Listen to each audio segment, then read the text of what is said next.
C'est quelqu'un qui maîtrise vraiment très très bien les produits de la société avec laquelle il travaillait en marketing de réseau. Et il y a peu de temps, il me dit, je ferme mon commerce de distribution. On y est. Il est 21h. Bienvenue dans Zéro Marketing, l'émission qui parle de bouche à oreille pour réconcilier les Français avec l'économie telle qu'elle fonctionne et non pas telle qu'ils aimeraient qu'elle soit. Avec des découpages en carton qui sont de retour parce que nous sommes au début de la saison 4. 4e saison avec des découpages en carton. Alors pourquoi est-ce que j'ai prévu ce genre de choses? Parce que cette émission existe pour réconcilier les Français avec la manière dont l'économie peut leur proposer quelque chose. Et actuellement, il y en a vraiment besoin. Il va y en avoir encore plus besoin dans les semaines qui viennent. Mais plutôt que de râler, regardez, ok, comment marche le système et qu'est-ce que je peux faire moi dans ce système? C'est pour ça que la première saison a été sur les fondamentaux. Et la deuxième saison, elle parlait plus de développement personnel, d'état d'esprit. Donc c'était plus axé sur comment changer d'état d'esprit et comment voir des opportunités. Là où la plupart de nos concitoyens, et je me nourris beaucoup de ma propre prospection et de ma propre expérience, voient des arnaques, des machins qui peuvent pas fonctionner, etc. Donc ça m'énerve et j'ai envie de changer cet état d'esprit. J'ai envie de changer ce paysage et à ma modeste échelle, cette émission tous les jeudis soirs à 21h publiée sur YouTube mercredi prochain à midi, c'est un moyen de contribuer à ce que vous, chers auditeurs, vous puissiez mieux comprendre certains processus et voir qu'est-ce que vous pourriez saisir comme opportunité plutôt que de les voir passer à côté. Alors, on va quand même célébrer le début de la 4e saison avec l'arrivée du live sur LinkedIn, le retour des découpages en carton et finalement le 79e épisode. J'ai prévu quelque chose pour le 80e, mais figurez-vous que ce soir, c'était en fait une anecdote qui m'a été suggérée parce que j'ai été en train de discuter avec un ami canadien récemment et ça m'a fait penser qu'il s'était passé quelque chose d'intéressant. C'est quelqu'un qui maîtrise vraiment très très bien les produits de la société avec laquelle il travaillait en marketing de réseau. Et il y a peu de temps, il me dit, je ferme mon commerce de distribution. Il me dit, en gros, j'étais distributeur, je ferme mon commerce, je me retire de ça, mais je reste client des produits. Alors, déjà, il y a quelque chose à apprendre là-dedans. Parce que pour beaucoup de gens, le marketing de réseau, le marketing relationnel, le marketing de ce type-là, pour beaucoup, ils croient que c'est une pyramide. Alors, les pyramides, c'est sympa, c'est en Égypte. Je les ai toutes visitées sur le plateau de Gizeh. Je peux vous dire qu'il n'y a rien dedans. Il n'y a pas lieu d'en avoir peur parce que lorsque tu as un produit et que tu as des clients, ça peut pas être une pyramide. Parce que tant qu'il y a un client final et que tu comprends le produit, ça peut pas être une pyramide. Et là, cette personne très expérimentée me dit, moi je reste client, j'apprécie énormément les produits. Et puis, j'avais envie de creuser pourquoi, finalement, il restait, alors pas pourquoi il restait client, ça je le sais bien, c'est pour le bénéfice des produits. Pourquoi est-ce qu'il fermait son commerce? Parce que dans le contexte nord-américain, tu te dis, c'est complètement con. Dans cette société, tu payes les produits exactement au même prix. Allez, on va le mettre là. On va dire que quand il y a des clients, il n'y a pas de pyramide. Tu payes les produits au même prix, tu payes exactement la même chose, et dans le contexte nord-américain, tu as même des déductions fiscales quand tu es distributeur par rapport à un simple client. Donc ça peut sembler étonnant. Mais quand on creuse un peu, on se rend compte que c'est difficile quand tu es devenu un expert de t'adresser à des gens qui sont différents. Parce que finalement, il faut voir ça comme un ensemble de tribus. Là, j'ai mis la tribu des gens en orange. Mais lui, qu'est-ce qu'il a dit? Il a dit, je deviens désormais un client. Tribu des verts, là, ce soir. Normalement, vous voyez que c'est du vert, même si je sais que c'est une couleur un peu différente de mon bleu. Mais maintenant qu'il est en vert et qu'il se positionne comme un expert, dans le domaine, bon, on parle de santé là, donc on va dire que il n'a pas fini de raconter des trucs, ou en tout cas il y a tout un tas de gens qui sont prêts à l'écouter. On voit que ça devient beaucoup plus intéressant d'être client et de se positionner comme un expert pour pouvoir maintenant aller s'adresser à d'autres tribus. Parce que maintenant, finalement, il va pouvoir vendre des prestations à la compagnie qui a les clients Orange. Il va pouvoir vendre des prestations personnelles à des gens qui sont de la tribu Orange, mais désormais, parce qu'en fait, une fois que tu étais dans un marketing de réseau, tu sais comment ça marche, tu sais où trouver les autres membres d'autres tribus. Donc maintenant, il peut s'adresser aux membres de la tribu bleue, c'est-à-dire les compagnies concurrentes, d'autres gens qui ont des produits similaires, des problématiques similaires, mais qui sont peut-être pas tout à fait positionnés de la même manière. Donc il va pouvoir s'adresser à cette tribu-là, mais également à des tribus de gens différents, mais toujours concurrents d'autres compagnies. Alors on va s'arrêter là parce que déjà j'ai que 4 couleurs. Mais vous avez compris le principe. Il n'y a pas de lien entre le rouge et la pyramide là. C'est juste que j'ai que 4 couleurs. Comme je n'ai que 4 couleurs, il faut bien que je choisisse. Mais c'est ça l'idée. C'est qu'en sortant finalement d'une tribu, il peut désormais s'adresser à toutes les tribus en tant qu'expert. Et pour lui, qui n'avait pas un business extrêmement florissant, parce que finalement, partager et devenir un leader, faire du marketing de réseau, c'est pas être un expert. Lui, en tant qu'expert fin des produits, il a meilleur temps de vendre son temps.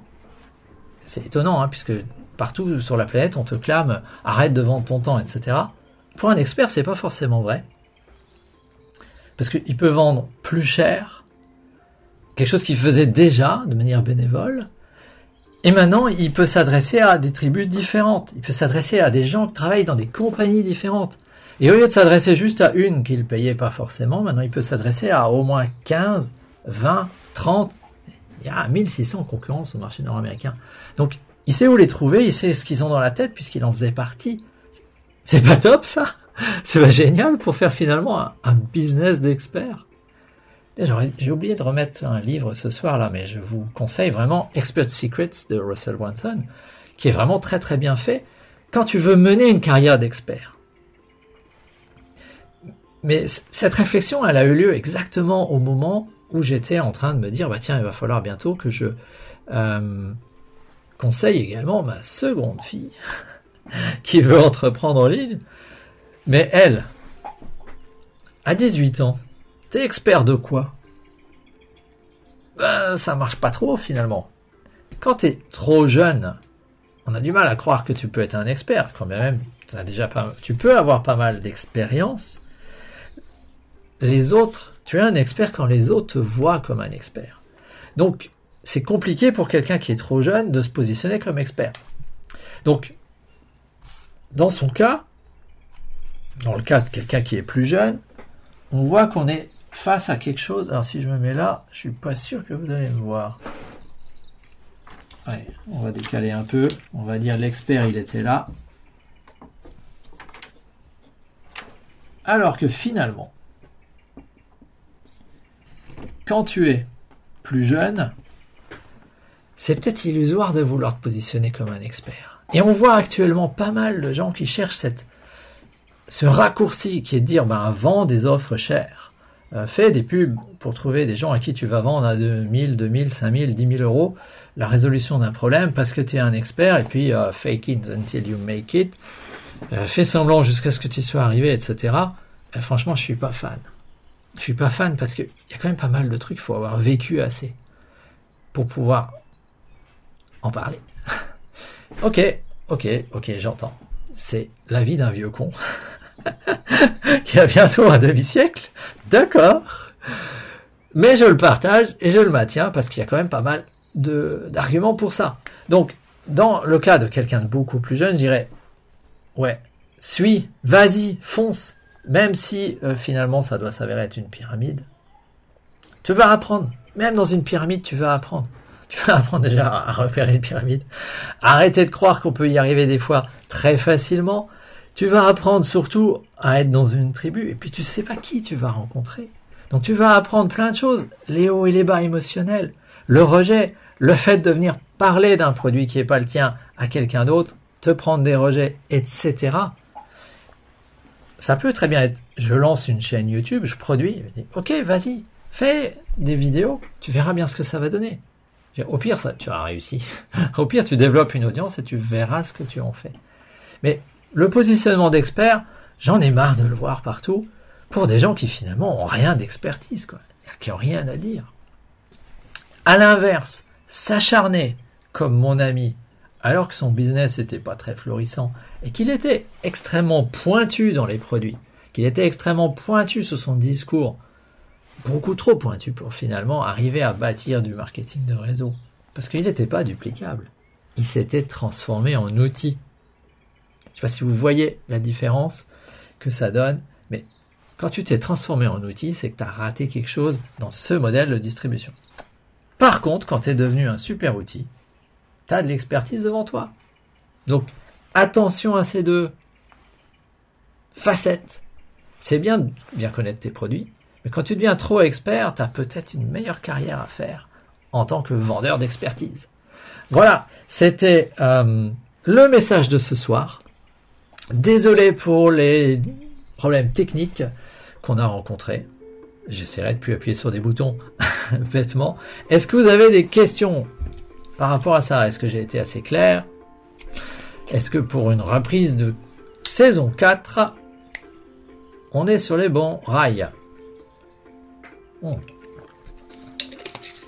J'en profite pour dire que à l'avenir, j'envisage de mettre des interviews en direct quand j'aurai trouvé techniquement ce que ça donne.